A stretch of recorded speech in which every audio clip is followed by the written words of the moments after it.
tout autre sujet. La crise de l'euro s'est aggravée ces derniers jours. On le sait depuis longtemps. Vous êtes opposé à l'euro. Vous prônez la sortie de l'euro. Si vous étiez à l'Élysée en ce moment, aux manettes, vous feriez comment pour régler le problème de la dette en Grèce notamment?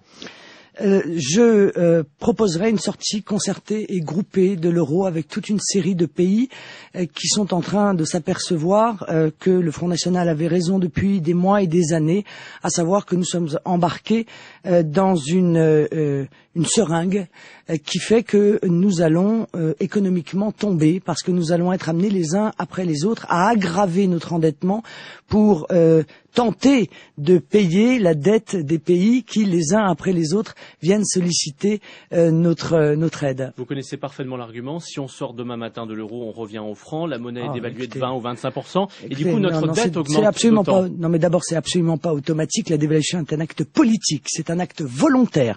Le but, c'est la dévaluation compétitive. Il faudra quand même qu'on rembourse notre dette qui coûtera plus cher parce qu'elle sera en francs. Faudrait-il encore... Attendez, monsieur. Mais pour que notre dette coûte plus cher, il faudra encore que l'euro survive. Or, l'euro ne survivra pas. L'euro est mort d'ores et déjà et on le sait.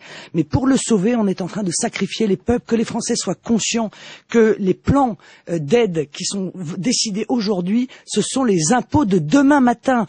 Obligatoirement, on va aggraver notre endettement. Obligatoirement, on va augmenter nos impôts si on fait ce choix-là, qui est un choix en même temps inefficace, puisqu'à chaque fois qu'un plan d'aide est voté, à chaque fois, la situation du pays en question s'aggrave sous les coups de butoir des plans d'austérité dramatiques qui sont imposés au peuple. Les dirigeants européens n'arrivent pas à se mettre d'accord en ce moment. Il y a un débat entre l'Allemagne et la France. Notamment, l'Allemagne souhaite que les banques payent, la France souhaite que les États payent. Vous êtes finalement plus proche de la solution allemande. Ce que je voudrais surtout, c'est qu'il existe un débat en France. Il existe ce débat en France. Où? Par exemple ici, vous en parlez? parlez? Non, il n'y a pas de débat, monsieur. Dans la classe politique française, on a refusé le débat sur l'euro. Alors que ce débat existe et de manière très vive en Allemagne. En France, on étouffe le débat.